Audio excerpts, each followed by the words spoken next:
नमस्कार दोस्तों, जनसंवाद न्यूज में आपका स्वागत है। दिन भर की से फटाफट बड़ी खबरें निकल के आ रही। बिग ब्रेकिंग पहली बड़ी खबर निकल के आ रही है। लोकसभा 24 के चुनाव से पहले ही बीजेपी में फूट। जी हां, बता दें बीजेपी और जेजेपी का साथ छोड़ चुका है। मनोहर लाल खट्टर ने दिया है सीएम पद से इस्तीफा। आखिर जाने कौन बनने जा रहा है नया सीएम पद का दावेदार, बताएंगे इसके बारे में।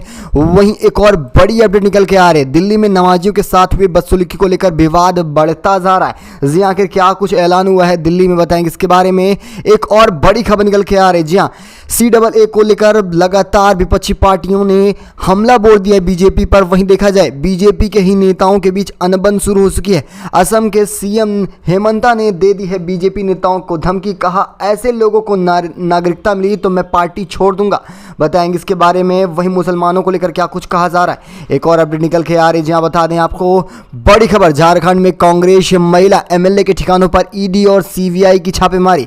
फिर से विपक्षी पार्टियों को परेशान करने के लिए ED और CBI का सहारा ले रही है केंद्र सरकार। वहीं एक और बड़ी अपडेट निकल के आ रही है। लोकसभा 24 से पहले बीजेपी दूसरी लिस्ट कर ली तैयार। किन नामों पर किया जा रहा है विचार, बताएंगे इसके बारे में। वहीं सबसे बड़ी खबर निकल के आ रही है। उत्तर प्रदेश में होने जा रही है ममता की एंट्री। जी हां, बता दें कौन सी सीट से लड़ने जा रही है चुनाव, इसके बारे में बताएंगे। और किस पार्टी के साथ रहने वाली हैं ममता बनर्जी, जानेंगे इसके बारे में। वहीं छोटा सा निवेदन, अगर आप हमारे चैनल पर हैं तो चैनल को सब्सक्राइब बेल आइकन जरूर दबाइएगा। देश दुनिया की फटाफट बड़ी खबरों को पाने के लिए दरअसल पहली और सबसे बड़ी खबर निकल के आ रही है। हरियाणा में फूट शुरू हो चुकी है। जी हां, बता दें बीजेपी और जेजेपी का साथ छोड़ चुका है। मनोहर लाल खट्टर ने सीएम पद से इस्तीफा दे दिया है। हरियाणा के मुख्यमंत्री मनोहर लाल खट्टर समेत उनकी कैबिनेट ने पूरी तरह से इस्तीफा दे दिया है। जननायक जनता पार्टी यानी कि जेजेपी ने गठबंधन तोड़ने के बाद भी भाजपा निर्दलीय विधायकों के समर्थन से सरकार बना सकती है। कहा जा रहा है कि लोकसभा चुनाव में सीट मांगने के बाद भाजपा ने जेजेपी से राहें अलग करने का फैसला कर लिया है। फिलहाल अभी वजह स्पष्ट नहीं हो पाई, लेकिन आपको बता दें हरियाणा में विधानसभा की 90 में से 41 सीटें भाजपा के पास हैं। देखा जाए तो 24 को चुनाव जैसे नज़दीक आ रहा है, ऐसे में तमाम पार्टियां जहां पर गठबंधन के साथ बीजेपी सरकार बनाई है, वहां पर अब जैसे ही सीटों की मांग की जा रही है, सीटों को लेकर जिस तरह से विचार विमर्श चल रहा है, ऐसे में अब बीजेपी में अनबन शुरू हो चुकी है और बीजेपी को ये बड़ी कमजोरी के साथ झेलना पड़ सकता है 24 के चुनाव में। खट्टर ने मंगलवार को देखा जाए राज्यपाल बंडारू को मिलकर इस्तीफा सौंप दिया है। इसके बाद पूरे कैबिनेट ने ही राज्यपाल के सामने इस्तीफा पेश कर दिया। अटकलें लगाई जा रही हैं कि लोकसभा चुनाव 24 में खट्टर करनाल सीट से भाजपा के उम्मीदवार हो सकते थे। हालांकि भाजपा ने उनकी उम्मीदवारी को लेकर अभी कुछ साफ नहीं किया है। दरअसल पहली लिस्ट जारी हुई जिसमें खट्टर का नाम निकल के अभी नहीं आया है। दूसरी लिस्ट बीजेपी ने तैयार कर ली है, लेकिन उससे पहले खट्टर ने इस्तीफा दे दिया है सीएम पद के दावे को लेकर। आपको बता दें हरियाणा सरकार में पूर्व मंत्री और भाजपा नेता कंवरपाल गुर्जर ने खट्टर के ही दोबारा सीएम बनने के संकेत जताए थे, लेकिन पहले ही उन्होंने सीएम पद से इस्तीफा दे दिया है। मंगलवार को पत्रकारों से बातचीत के दौरान जब सवाल पूछा गया कि नया सीएम अब कौन होगा, इसको लेकर उन्होंने ठीक ठाक चुप रहे और फिलहाल इस सब को लेकर उन्होंने कोई बात नहीं कही है। वहीं चलेंगे अगली एक और बड़ी खबर निकल के आ रही है। जहाँ बता दें हरियाणा में टूटेगा बीजेपी और जेजेपी का गठबंधन और इसके बाद अब कौन बनने जा रहा है नया सीएम। जी हाँ, अटकलें यही लगाई जा रही हैं कि हरियाणा में इस्तीफे के बाद अब नायब सिंह सैनी को मनोहर लाल खट्टर की जगह सीएम पद का दावेदार बनाया जा रहा है। हरियाणा की राजनीति में आज खेला का दिन रहा है। सीएम मनोहर लाल खट्टर ने पूरे मंत्रिपरिषद के साथ इस्तीफा दिया, आपको पहले ही बताया। लेकिन वहीं आपको बता दें इससे पहले चंडीगढ़ के हरियाणा निवास में भाजपा और निर्दलीय विधायकों के साथ मीटिंग की और फिर राजभवन जाकर इस्तीफा दिया था। लेकिन बातें ये निकल के आ रही हैं कि अब नए सीएम पद के दावेदार बनने जा रहे हैं नायब सिंह सैनी। हरियाणा में भाजपा के नए मुख्यमंत्री का चुनाव कर लिया गया है। आपको बता दें ओबीसी चेहरे पे अब नायब सिंह सैनी को मोहर लगा दी गई है सीएम पद को लेकर। आपकी क्या राय है आने वाले लोकसभा चुनाव में? क्या बीजेपी तमाम राज्यों में जिस तरह से गठबंधन के साथ सरकार बनाई हुई है, क्या आप वहां पर भी इसी तरह से खेला बिगड़ते रहेगा और बीजेपी कमजोर होती रहेगी? अपनी राय कमेंट के माध्यम से देना न भूलिएगा। और खास बात यह सीट बंटवारों को लेकर इस्तीफे हो रहे हैं। एक और अपडेट निकल के आ रही है। जी हाँ, बता दें CAA को लेकर सुप्रीम कोर्ट ने मुसलमानों को लेकर कही बड़ी बात। वहीं देखा जाए बीजेपी के में भी CAA को लेकर फूट हो सकती है। नागरिकता संशोधन कानून लागू होते ही इसके खिलाफ मुस्लिम संगठन सुप्रीम कोर्ट पहुंच गया है। इंडियन यूनियन मुस्लिम लीग ने सुप्रीम कोर्ट से इस कानून पर तुरंत रोक लगाने की मांग की है। दरअसल आपको बताया चले सुप्रीम कोर्ट में अर्जेंट एप्लीकेशन देकर कहा गया है यह कानून असंवैधानिक और भेदपूर्ण है। वहीं मुस्लिमों के खिलाफ याचिका में कहा गया है मुसलमानों के खिलाफ किसी तरह का एक्शन न लिया जाए। बता दें CAA की धारा 6B में अवैधता के लिए सुप्रीम कोर्ट में याचिका देने वाले IUML शामिल है, जिसमें सन 2020 में कानून बनाने के बाद संगठन में सुप्रीम कोर्ट का रुख किया गया था। हालांकि लंबे समय से इस मामले पर सुनवाई नहीं हो पाई है। केरल के राजनीतिक दल IAUML ने दावा किया है कि इस कानून में मुस्लिमों का नाम शामिल न किया जाए, उनके साथ भेदभाव किया जा रहा है।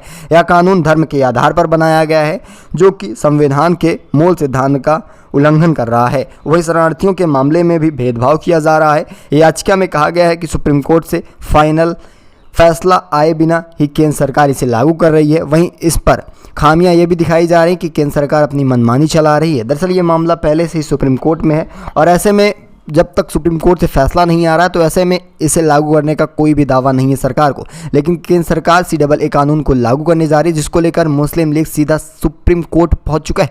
वैसे आपकी क्या राय है CAA को लेकर? वहीं दूसरी तरफ देखा जाए बीजेपी में भी अनबन शुरू हुई है CAA को लेकर, जहां पर असम के CM हेमंता का कहना है कि अगर ऐसे लोगों को नागरिकता मिल रही है तो मैं पद से इस्तीफा दे दूंगा। जी हाँ, पहले हरियाणा में, अब दूसरी तरफ असम में भी इस्तीफे की धमकी चल रही है। आपको बता दें, असम के मुख्यमंत्री हिमंत बिश्व शर्मा ने चेतावनी देते हुए कहा कि अगर NRC के लिए आवेदन नहीं करने वाले एक भी व्यक्ति को नागरिकता मिलती है तो मैं इस्तीफा दे दूंगा। बयान में ऐसे समय आया है जब असम में CAA विरोध प्रदर्शन तेज है और वहीं असम में विपक्षी दलों ने सोमवार को विवादास्पद नागरिक संशोधन अधिनियम CAA सन 2019 को लागू करने पर भारतीय जनता पार्टी और नीति के केंद्र सरकार की जमकर आलोचना भी हो रही है और देखा जाए पूरे असम राज्य में जमकर विरोध भी किया जा रहा है। वही चलेंगे अगली एक और बड़ी खबर निकल के आ रही है, जहां बड़ी अपडेट निकल के आ रही है। आपको बता दें, कांग्रेस दूसरी लिस्ट जारी कर दी है और जिसमें वैभव गहलोत का भी नाम सामने निकल के आ रहा है। जहां बड़ी अपडेट निकल के आ रही है, केंद्रीय चुनाव समिति की बैठक में कांग्रेस ने राजस्थान, झारखंड समेत 6 राज्यों में अपने लोकसभा उम्मीदवारों के नामों पर मुहर लगा दी है। अब देखा जाए, इसमें किसी भी वक्त लिस्ट जारी की जा सकती है, लेकिन यहाँ पर ये कांग्रेस उम्मीदवारों के नाम कुछ निकल के आ रहे हैं, जिसमें 50 से ज़्यादा नाम शामिल है। सूत्रों के मुताबिक बताते चले, कांग्रेस उम्मीदवारों की दूसरी लिस्ट में राजस्थान से 10 नेताओं का नाम सामने निकल के आ रहा है। सबसे पहला नाम अशोक गहलोत के बेटे वैभव गहलोत का है, जिन्हें जलौर से चुनाव लड़ने का ऐलान किया जा सकता है। सन 2019 के चुनाव में वैभव ने जोधपुर सांसदीय सीट से चुनाव लड़ा था, लेकिन वो हार गए थे। लेकिन इस बार सीट बदल दी जा सकती है। दूसरे नंबर पर अलवर से ललित यादव का नाम पार्टी में कंफर्म कर दिया गया है। वह बीजेपी के भूपेंद्र यादव के खिलाफ चुनावी मैदान में उतरेंगे। तीसरा नाम देखा जाए तो टोंक सवाई माधोपुर संसदीय क्षेत्र पर है, जहां पर हरीश मीणा को दी जा सकती है सीट।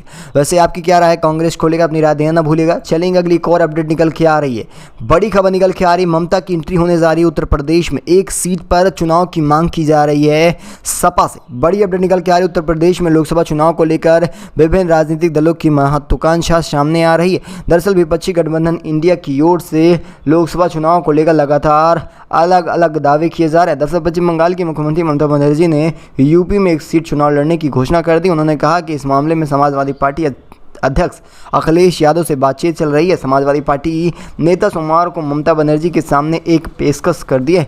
सपा का कहना है कि टीएमसी बंगाल की एक सीट से सपा अध्यक्ष किरणमय नंदा को मैदान में उतारे तो हम उनका समर्थन करने के लिए तैयार हैं। दरअसल देश में सबसे बड़े प्रदेश यूपी में टीएमसी की उपस्थिति अब दर्ज होने जा रही है। समाजवादी पार्टी के साथ टीएमसी गठबंधन में है और देखा जाए, हालांकि पश्चिम बंगाल में विपक्षी गठबंधन टूटता दिखाई दे रहा है। टीएमसी ने प्रदेश की 42 सीटों पर उम्मीदवार उतार दिए हैं। यूपी में विपक्षी गठबंधन की सीट शेयरिंग पर फाइनल बात हो चुकी है। अब देखा जाए, प्रदेश की 80 सीटों में से 17 सीटें कांग्रेस और 63 सीटें सपा के खाते में आ रही हैं। अब इसे किस तरह से रिझाती है देखा जाए तो क्या अब ममता को सीट देगी या सपा या नहीं? वैसे आपकी क्या राय इसको लेकर? अपनी राय देना ना भूलिएगा।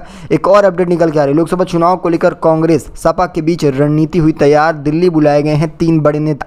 दरअसल लोकसभा चुनाव को लेकर समन्वय समिति की बैठक तेज होती जा रही है।